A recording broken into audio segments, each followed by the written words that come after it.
درود شنوندگان گرامی، گفتارمان را از سلسله خوانش ادبی آغاز می‌نماییم.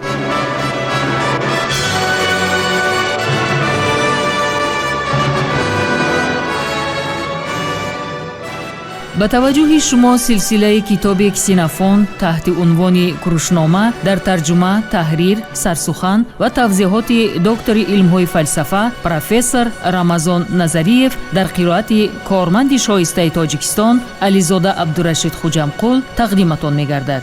گفتار 95. سلسله مذکور با هدایت و دستگیری اساسگزار صلح و وحدت ملی پیشوای ملت پرزیدنت جمهوری تاجیکستان محترم امامعلی رحمان به چاپ رسید.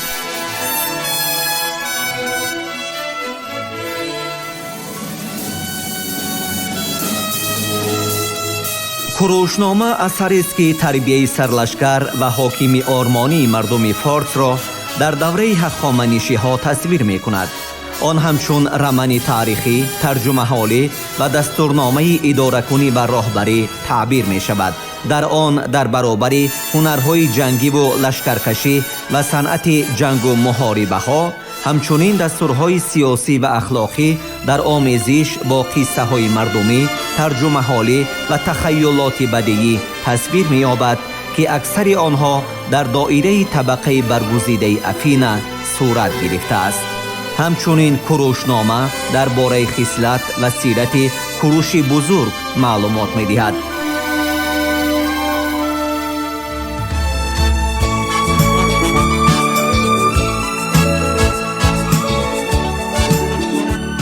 کسینافونت و کیراپیدیا، کروشنامه او.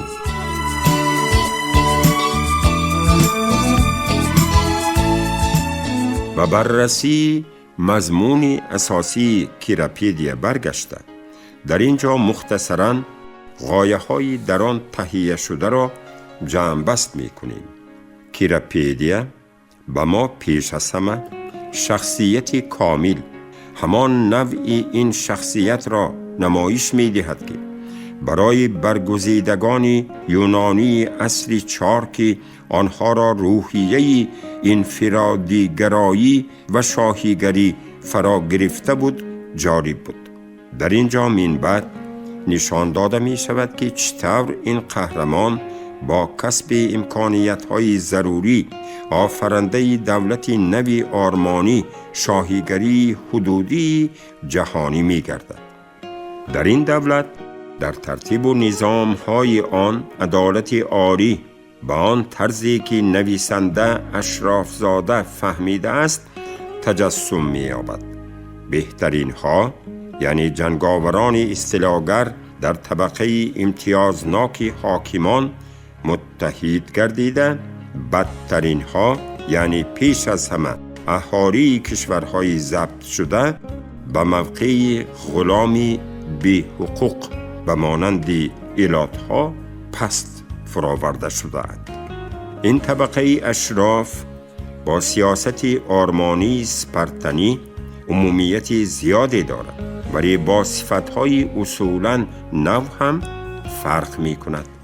جامعه اشرافان با حاکمیت قوی شاهیگری پیوست می‌شود و خود دولت در نتیجه اصطلاح خلق حامل شجاع عالی کشورهای دیگری شرق به وجود می آید. همین طور در شکل یک رمانی نیم حقیقی تاریخی و به شرافت این گویا در شکل انجام یافته به خوانندگان عصر 4 روزنامه سیاسی امروزه پیشنهاد شده است. رشد آن در کیراپیدیا به استعداد سیاسی و بدیعی کسینافونت قدرگذاری می شود، گرچنده که ما به آرمان او حسن توجه داشته نمی توانیم. در سیوژتی که ظاهراً به گذشته دور و بیگانه تبدیل یافته بود، او کامیابی های آینده نزدیک را خیلی درست پیشگویی کرده است. سخنرانی فیلیپ، متحد شدن ایلاد با راهبری شاه مکدونیا، محاربه حربی یونان و مکدونیا به جانب شرق و تأسیس امپریای اسکندر الکساندر.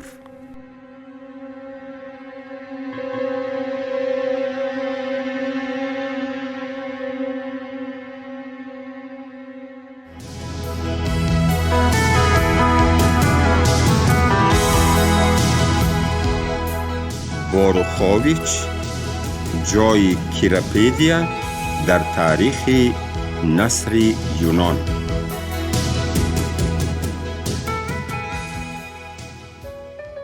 تصورات درباره فرهنگ بشری در کجایی که آن ظهور کرده باشد، در شرق نزدیک یا دور، در ایتالیا، یونان یا امریکای جنوبی، همیشه با خط و بالاتر از آن با ادبیات رابطه ناگسستنی دارد. در یونان دوره کلاسیکی سوادناکی یک خصلت جداناپذیر شخص آزاد تولد شده گردیده بود و به تعلیم، مثلا نسبت به ورزش، توجهی کمتر داده می شد. وقتی از مشغولیت ها آزاد و برای تکمیل معنوی جدا شده، با مفهوم سخاله ifade می شد که برای آدم معاصر چندان روشن نیست و در اصل معنای فراغت را دارد. این فراغت برای مطالعه کتاب نیز پیش بینی شده بود. ما نه همیشه درک می کنیم که ادبیات یونانی که از جانب استادان زبردست ایجاد شده است، به دایره وسیع خوانندگان به چنین قله‌های نفوذ رسیده نمی توانست. ژانرهای نثری در فولکلور غنی یونانی، قصه شفاهی، حکایه، روایت، لطیفه، تمثیل، افسانه به طور وسیع ifade یافتند، اما شکل و مضمون بدیعی در آنها جاری و دائما تغییر یابنده بود. تنها سیوژت ها نگاه داشته می شدند، ولی هر یک روایت کننده، نمایشگر می توانست به این سیوژت شکلی را می بخشید که به استعداد او سنت های در بین شنوندگان پذیرفته شده روحیه یک لحظه نه بیشتر موافق باشد. از این رو شرط ضروری پیدایش نثر بدیعی تنها خط بوده می توانست که با استفاده وسیع فرهنگی وارد شده است. نگهدارنده متن نثر بدیعی باید فقط کتاب و نه خاطره زنده و تغییر یابنده انسان می شد. ایونیا به زادگاه ادبیات بدیعی یونان مبدل گردید. ظهوریابی آن با میل روزافزون انسان دوره عتیقه در مقایسه با عالم افسانوی خدایان و قهرمانان داستان‌های قهرمانی ارتباط داشت.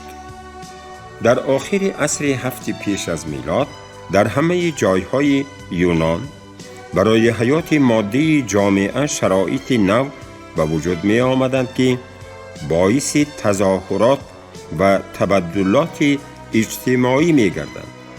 نهایت برگزیدگان اشرافزاده شهرها، دولتهای یونان، پاریسها از جانب نمایندگان پرقوت و تشبثکار دموس، دایره های تجارتی و صناعتی برکنار می گشتند.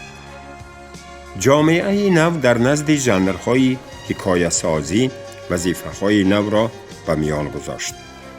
بهره‌نوردان و تاجران و معلومات با اعتماد درباره عالم محیط نیاز داشتند و محض در همین دوره در ابتدای عصرهای 7 و 6 پیش از میلاد ناتورفلسفه ایونی به وجود می آید که عالم را در استناد بر خود آن شرح دادن می خواست.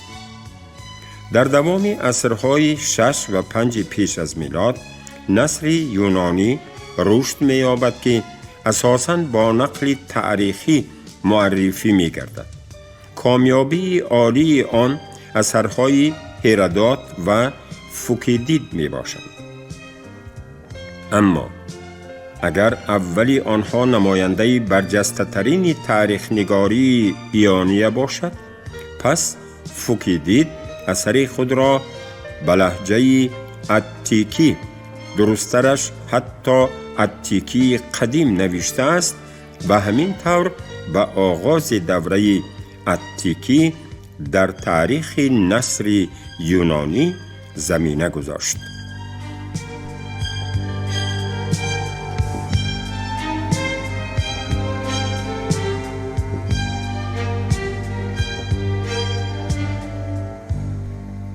و همه نویسندگان اتیکی، اینچنین هم شاعران و هم رسامان، میل دائمی برای تکمیل، جستجوی دائمی شکل‌های نو، توجه بزرگ به مشکلات هنری کلامی بدیع، همکاری غیر مقرری فعالانه بین مؤلف و محیط خواننده که به تمام پدیده‌های حیات ادبی واکنش نشان می‌دادند خاص بود.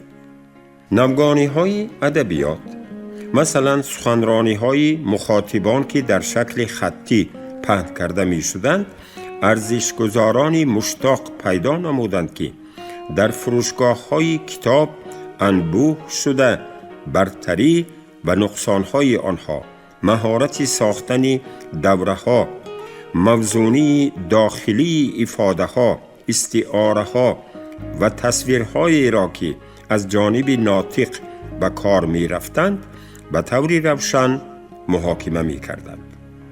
رشد نثر اتیکی در عصر 4 پیش از میلاد به اوج خود می رسد. محض در همین دوره هنری ناطقی رواج یافت که با نام چنین رسامان سخنوری عاموی از قبیل لیسی، دمسفین، گیپرید، لیکورگ، دینرخ و بسیاری دیگران که در بین آنها پوبلیتسیست ایساکرات، نظریه و عملیه شناس نثر بدیع ایرانی نامبر کردن ممکن است، معرفی می گردد. در همین دوره افلاطون و ارسطو، استادان نثر فلسفی نیز زندگی و ایجاد می کنند. ژانر حکایه تاریخی به درجه رشد بلند می رسد که نماینده برجسته ترین آن در عصر 4 پیش از میلاد بی‌شبهه کسینوفانت می گردد. وی در نوع‌های گوناگون نثر قوه خود را آزموده است، ولی کیراپیدیای او از سلسله اثرهای ژانر حکایه کاملا فرق می کند. برای فهمیدن آن که کتابی به مثل کیراپیدیا چطور به وجود آمده می توانست، حد اقل درباره خصوصیت‌های اساسی حیات اجتماعی، غایوی و ادبی آن دوره ایلاده و مخصوصاً افینه مختصراً باید سخن گفت.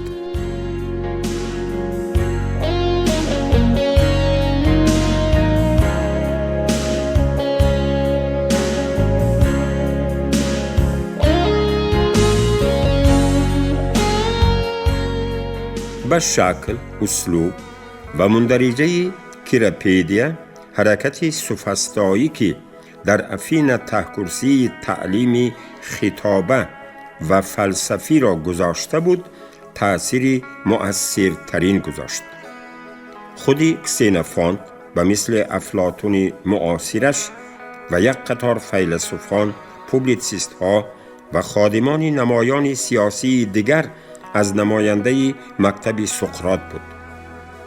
حرکت سوفسطایی ریشه های عمیق داشت.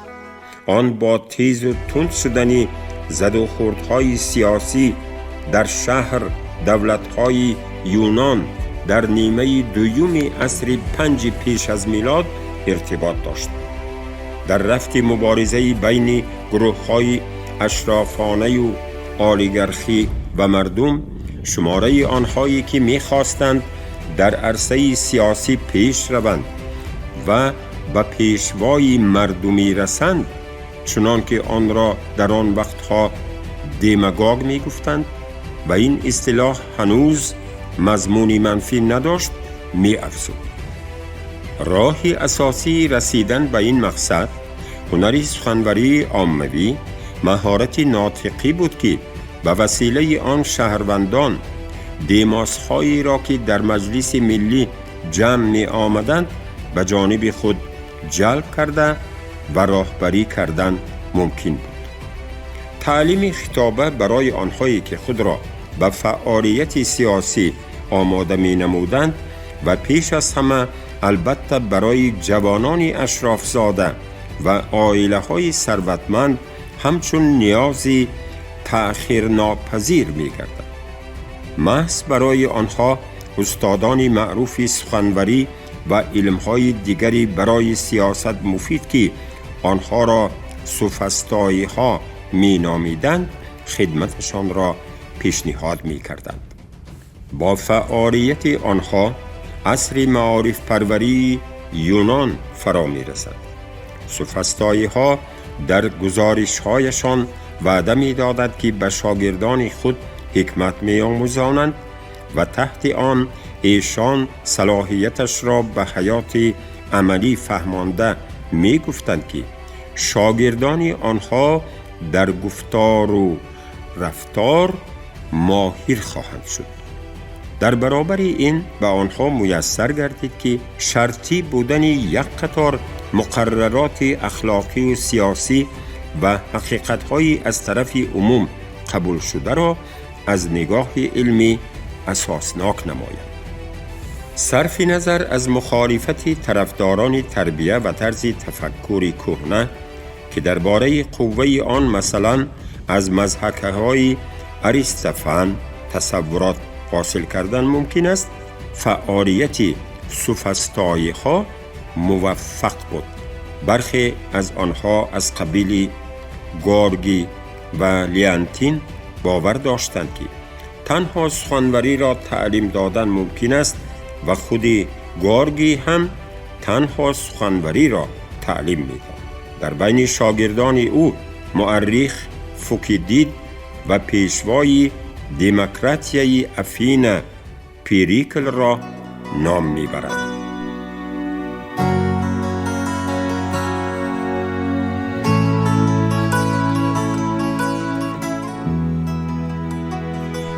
یکی از شاگردان گورگی، دوست دیرینه کسینوفانت پراکسین از بیعاتی بود که در محاربه حربی مشهور 10,000 نفره که شاهزاده فارس کروش خوردی برای از تخت سرنگون کردن شاه ارتاکسرکس آغاز کرده بود فعالانه اشتراک داشت.